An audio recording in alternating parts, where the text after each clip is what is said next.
This entire military is one cohesive, dedicated force. And the threats to our nations, they don't sleep. They're watching our every move. Iran, Russia, China, North Korea, ISIS, Al-Qaeda. They may be watching this right now. Our military should not be mistaken for a cable news gabfest show.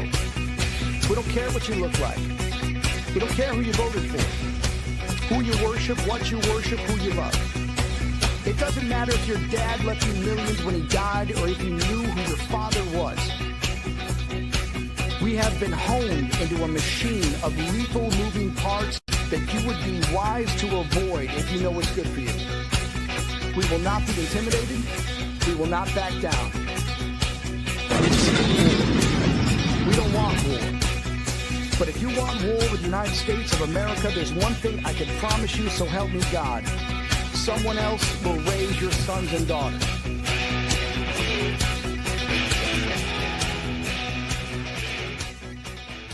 Opinions expressed in this program are those of the speakers and do not necessarily reflect the views or positions of any entities they represent.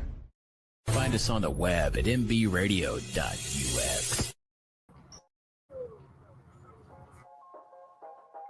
Welcome to the From Pain to Purpose radio show. I am your host, Eva Fulton. In this show, we explore the incredible journeys of resilience, healing, and transformation. In each episode, we will sit down with individuals who have faced unimaginable struggles and turned their pain into power, heartbreak into hope, and their challenges into meaningful change and finding new purpose in life. Through candid conversations and inspiring stories, we will uncover how pain, whether emotional, physical, mental, or spiritual, can be the catalyst for profound growth and a deeper sense of purpose. So if you are looking for motivation, insight, and real stories of triumph over adversity, you're in the right place. Let's get started on this journey from pain to purpose. Let's give veterans a voice through military broadcast talk. Hey, welcome everybody. Hey, I see we've got already 3 people watching. Thank you. You're joining us live from West Virginia, Summit Point to be specific. I'm your host, Eva Fulton, and this is the From Pain to Purpose radio show. I'm live here with Rally4Vets, and this is our do-over from yesterday. Had some technical mic issues. They had a band that was going to play yesterday, and I had to reset up over here. So thought we would try a round 2 on some great interviews because it was a great conversation yesterday. I'm so sorry y'all couldn't hear it, but sometimes this is what we have to do to be able to make sure we get the stories in and give veterans a voice, because I have just had a very phenomenal weekend so far, and just getting behind the wheel and finding that need for speed has been exhilarating. So I gave y'all some hints on 2 nicknames that I grew up with.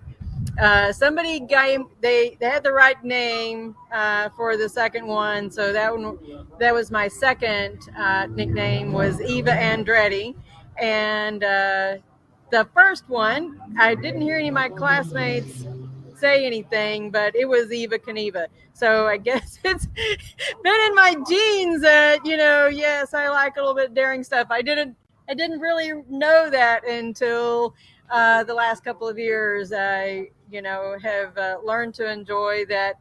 Yes, Eva likes a little bit of adrenaline in her life. So anyway, so joining me right beside me is Richie. Tell about yourself, Richie.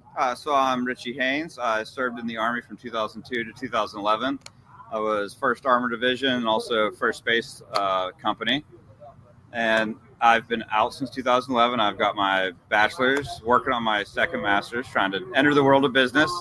And I found out about this event back in the springtime. I wish I would have known about it in years past. I totally would have come, because this is a blast. Yeah, this is the 5th year. Yeah. Who knew that this would be the 5th year that it's happening? I'll definitely be back next year. This has been so much fun. We have 7 women drivers this year, and that was kind of surprising even to Robert. He was like, wow, we have 7 women. Because I said, we got to get a women's picture. Got to get a ladies picture. So we got the group picture for us representing. But it's pretty cool. So we had somebody from every branch of service, even Space Force, National Guard, 2 Coasties. So really representing. So they published the morning time list. I wasn't last. I felt really good. I wasn't last. But when you're driving something that's not your normal car, I'm just so proud of myself. I know how to drive a stick and no grinding gears. Robert to be happy. So. What has been your favorite part of the weekend so far? Well, I mean, the driving is obviously up there, but also meeting a lot of great people. This is the most veterans I've been around in a long time. Really? Yeah, so that's been nice getting to know some of the other people. They have a nice skid pad so you can test out your drifting skills. And it's also nice because this track is very twisty. There's lots of bumps and turns, and sometimes there's little downhill parts right before a turn. So it's like you said, it's very technical. It's very enjoyable. Very technical, not a loop-de-loop. And then in the morning we drive in one direction. In the afternoon we switch in and do the opposite direction. It's like a totally different track. It is for sure. And this morning we had added difficulty with rain on the track too. Fortunately, we got some extra practice laps around. And I think that really helped aerate, I think it's the right word, aerate the track. Yep. Help dry off some of the extra rainwater, a little cooler, a little breezier today. Everybody's bundled up a little bit more. But, man, this has been a phenomenal event. It's not the most well-attended this year, but I think it's very worthwhile for people to come, Where's the part of this? I think I've seen Georgia tags, North Carolina tags. Have you seen? I'm from Pittsburgh. Yeah. So Georgia beats me by about 1,000 miles. Yeah. I don't know. It's pretty far. It's only took me about 4 hours to get here. Yeah. I don't know. So how did I do? Oh, I think you did great. And also, you're driving a Miata. Right. So it's maybe not, it doesn't have as much oomph as some of the other cars in the field. Right. So I think that combined with your driving, you did very well. Thank you. Thank you. And the main thing is to have fun, and I can tell you're having fun. I'm having a blast. You're always smiling every time I see you. I gotta smile. It's, I grew up with Dad racing. So Dad's been pretty proud cheering me on. The last run, he goes, I think you did better this time. I think you did better. So it's been fun having Dad cheer me. That's pretty neat. I grew up watching him race on Jeeps and everything. So, the track feels different. Oh, yeah. It does feel different today than it did yesterday. Yep. But I think that the tires gripped better than I thought they were going to grip this morning. Okay. Only, I think that third practice, parade lap around this morning, I had a little bit of squiggle back there, a little squirrely, but other than that, everything felt very good. Yeah, so far so good. Yeah. I think I took the turns better and just, understanding how the Miata responded versus what my truck does. It's a very different feel. Very different feel. Yeah. So folks, we have had 2 people that had some issues today. So one a little more major than the other. But everyone's okay. Everyone's safe. But everybody definitely paused to make sure that they were okay. Oh, yeah. Leaving out and everything. So, but they're still here watching. Yep. They're still here watching. So that's good. Yep. So we still have half a day left. Yeah. Got four or five runs tops. That's all we have left. It's 4 or 5 more. Right. So. I might get to race this afternoon. We'll see. Yeah. We'll see. We're waiting to see. That's why I'm trying to squeeze this in and make sure, we cover the topics to make sure from yesterday. I'm so sorry, folks. So sorry. What else did we cover yesterday that we meant to cover? We covered a lot yesterday that they didn't get to hear. Yeah. I think we hit all the main points. I'm trying to think what else we did discuss. Don't know. It couldn't have been too important, right? Oh, I know what it was. The point of when you're on the track, what do you think about? So today was a little different than yesterday. So the conversation will be a little different. Okay. Today it was rainy. And I know I could have put up a faster time, but, you know, the goal is to cross the finish line. Right. So I really didn't want to go off the track at all. So I held back a little bit.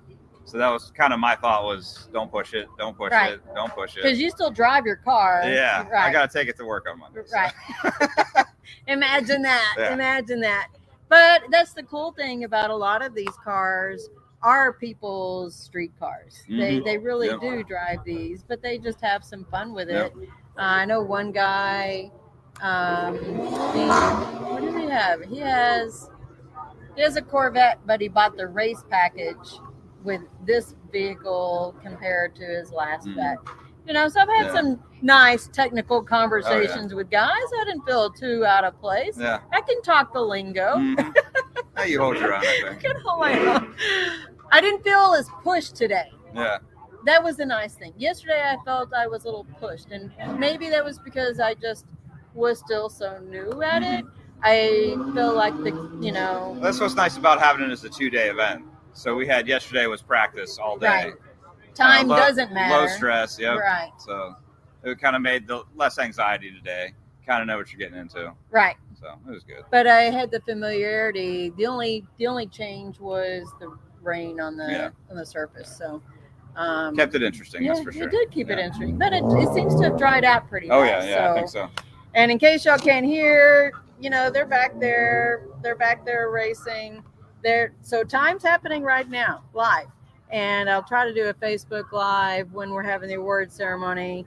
And that'll be interesting. We'll see who wins, top dog, and which branch wins. I think Army's taking it. Yeah, I'm going. Good money's on Army. I'm going Team Army too, of course. A little bit biased. I know, right? It's okay. Well, we're going to go ahead and switch. Susan's right here. Thanks, Richie. Thank you. And, we're going to have to stay in touch because we're already connected on LinkedIn. Yep. And this will not be our last conversation. This will not be a one-time event. That's right. That's right. Thank you so much. All right. Thank you, Richie. Race on, dude. Yep. All right. Next up. I have a beautiful young lady joining me and her service dog, which is why we're here.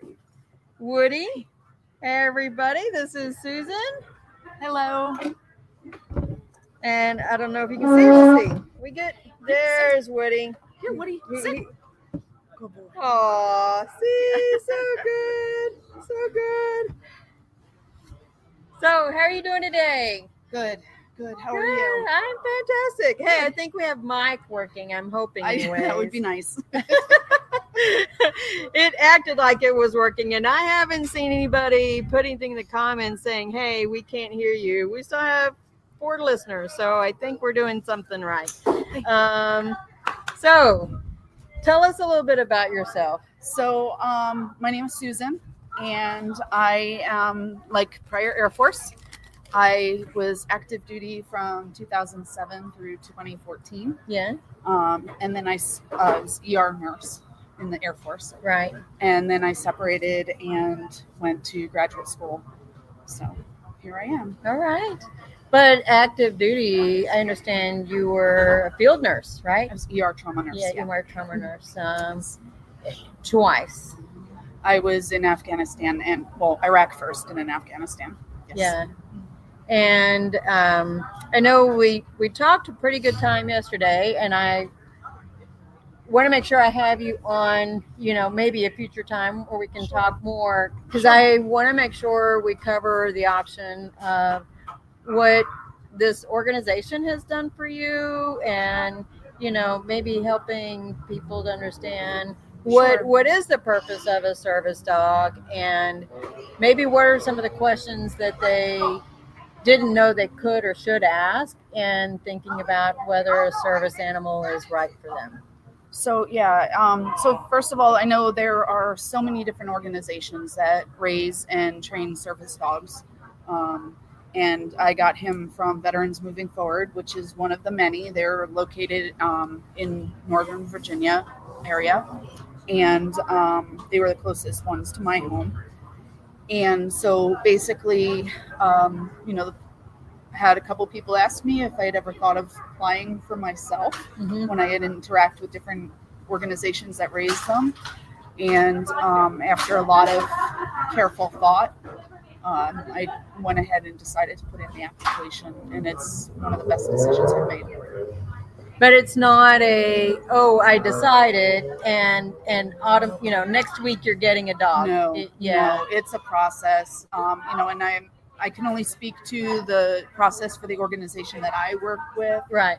But for me in particular, first it started with an application, and then submitting medical records and documents, doctor's notes, and a letter of recommendation from one of my providers saying how they thought that it would be beneficial and what a service animal would do for me. Right. And then going through the med board where they review everything and determine, is this appropriate? And then there's, the actual process, and you wait and, work on getting matched with an animal, which for me personally, it was a very tough time in my life, and it kind of, things fell together in a pretty rapid progression for me. But I know that it can take a bit longer. Yeah. I just happened to find Woody, and he was mature and ready to be matched, and he decided that he wanted me to be his veteran, and so here we are. So I was listening to one of the organizers of Veterans Moving Forward earlier, and it's at least a 2-year process for them to train the dog. Yes. Because you got to think about it, in dog years, that's 14, waiting at least 2 years for them at 14 years old. And but if they're closer to 3, it's probably more ideal from what I understood. Yeah. Because they're just going to be a little bit more mature dog and have had time to train them for your individual disability cues. Right. Yeah. So basically, when I met Woody, he was just about 2, and he was ready to be matched, maturity-wise. They'd been training him since he was a puppy, and then once we were determined to match, then they were training him specifically for the alerts that I needed. Yeah. And to give me what I needed. And it's also a lot of learning for me. Right. We graduated, we had matched on January 1st. We graduated in August. Here it is in October already, and I'm still learning. I still have so much to learn. Yeah. But you got to attend the inaugural Rally4Vets ball. Yep. That must have been exciting. It was an honor. Getting glammed up is always, Yes. You can't go wrong getting glammed up.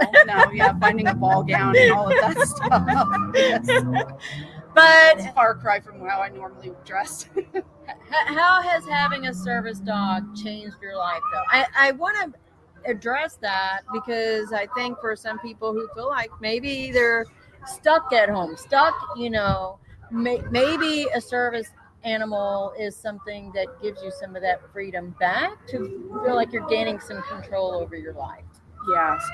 So actually, he has been such a positive influence on me, and people that I know have told me that they can see a significant difference of how I was before to how I am now. Mm-hmm. There was a lot of things that maybe I wasn't doing. Some things were just basic, just taking care, like I wasn't taking as good care of myself as I should have been. And but it's hard, right? Yeah, no, I get it. So yeah. after a couple deployments, sometimes life changes. Your perspective, it's your perspective changes, and what do you value life, and sometimes risk taking, changes things. But you've been involved with other organizations, Combat Vets Association. Yeah, I ride with the Combat Veterans Motorcycle Association. It's been a minute since I've worn my skates, but I've played ice hockey. Okay. So yeah. Wow. It was funny when Dad and I were driving out the other day. we saw a guy on a motorcycle, and he had a very, very furry dog. His dog hair must have been that long. I don't know what it was, but he had goggles on and sitting up on the back, in the back seat. The jump seat, is that what it's called? Something like that. Like the passenger seat. Yeah.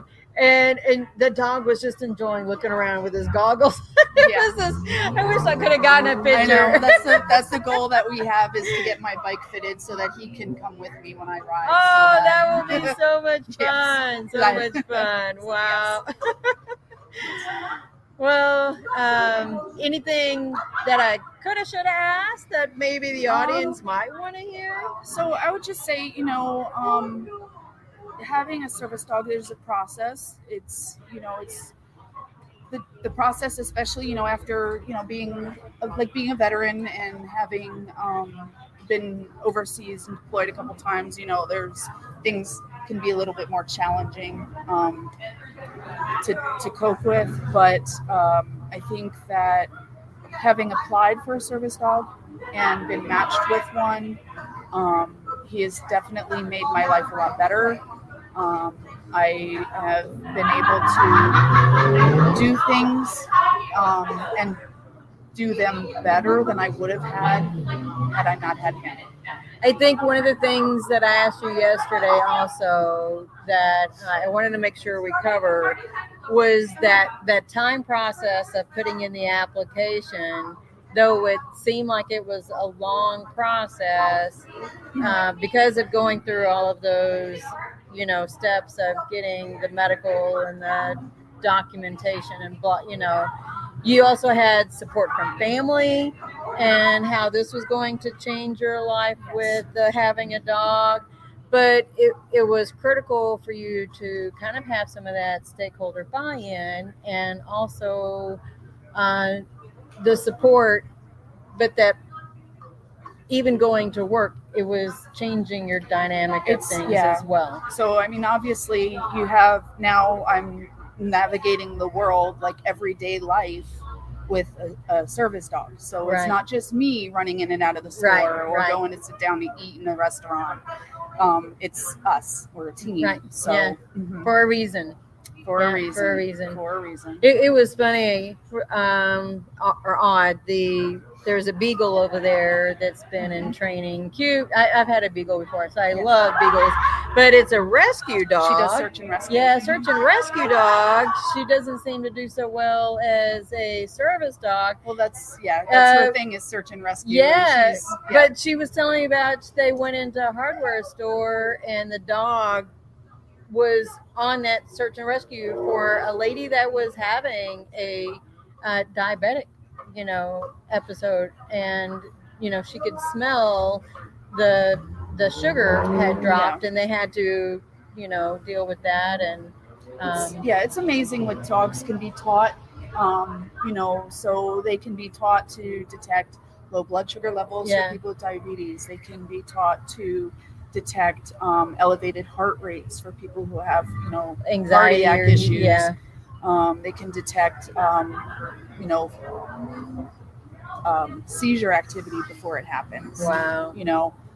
They can be taught to do the things to meet your needs. So if I needed, there was one veteran I knew of who the dog was taught to fetch his meds, to bring him his meds when he needed to take them. Yeah. So that he remained compliant. Wow. So, Woody is able to detect before I know sometimes that something's not right. Right. And to help to, make sure that I do what I needed to do to take care of myself. Well, he's doing good right now. You're awesome. Good right here now. Thank you. Yeah, you're welcome, of course. Thank you. This is a phenomenal event, guys. If y'all get a chance, please come out next year. It'll be the 6th annual, and I don't see this slowing down. It's the only event that of its kind for racing that combines all 6 branches, and just the they've been feeding us all weekend long. Great sandwiches and coffee. I had an opportunity to like go out on the skid pad yesterday. Oh, with the did driver. So yeah, it was. I different haven't maneuvers. done that yet. It was a lot of fun. I haven't done that yet. I don't know if I want to do the skid pad. It's funny. I'm okay doing this stuff, but I don't know that I want to do well, the doing skid the pad. parade laps yesterday was a little like nerve-wracking too, because it was an amazing opportunity. I'm so grateful that I had the chance to, Woody and I were strapped into the Miata and did the pace laps Right. for a bit.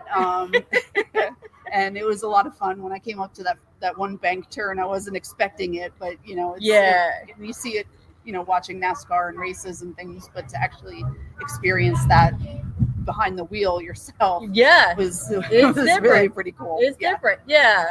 Did you wear the helmet and everything that too? I did not. You didn't have to. wear the helmet. Just seat belts. Yeah, right. It was just parade laps. Yeah, no, I get it. No racing. Well, I wanted to make sure I squeeze this in, everybody. I know this is a short episode to play some catch up from yesterday. We didn't get to get Marie and Robert over, but I'm gonna try and do a Facebook Live during the ceremony and see who is top dog and which branch takes it home for the weekend. So, your Army? No, Air Force. Yes.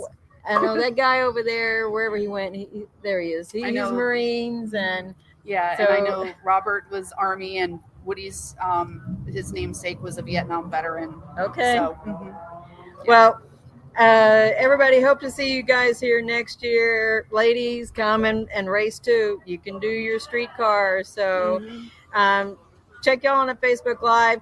Coming up next Saturday, I'm not looking at, but I'm pretty sure it's Brian Sims, and then there's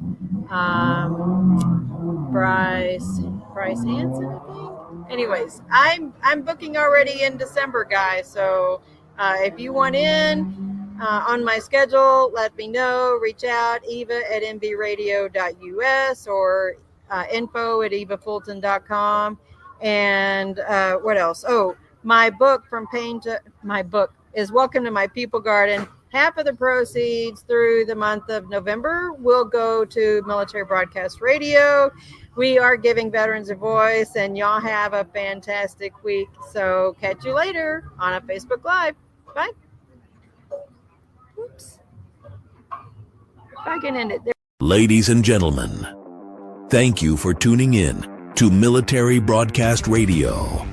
As we wrap up today's show, we want to remind you that the podcast of today's episode will be available right after we go off the air. So if you missed any part of the show or want to listen again, be sure to check it out. And remember, we're here to support and honor our veterans. Your stories and experiences matter, and we are committed to giving you a platform to share them. That's right. We're here to give our veterans a voice. So don't forget to catch the podcast and stay connected with us, giving our veterans a voice.